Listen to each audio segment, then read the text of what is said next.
The first thing everybody notices is the chickens. The kids love to come say hi and feed them little treats through there.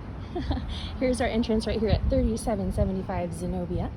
Here you'll see our first learning center. We have a 5-to-1 ratio this year, so every 5 students, 1 teacher. So lots of nice little groups of kiddos.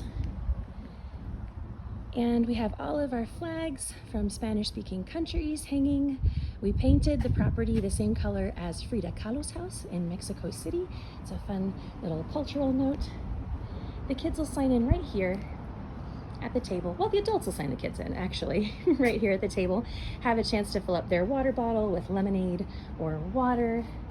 We've got the gardens all planted here. And this is our other outdoor learning center. So fun, so colorful.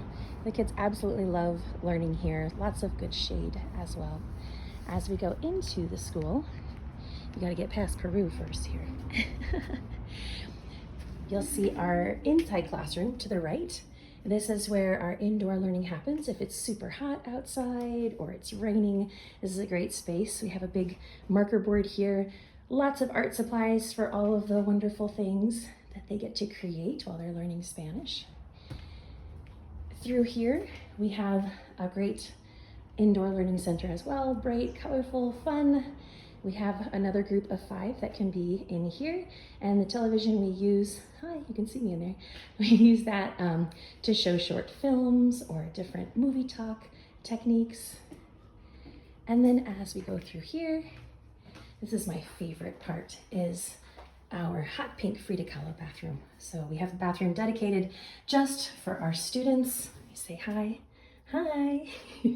And that's our tour. This is our space where we keep our cubbies where the kids can keep their backpacks, their lunches, and their jackets if they have them.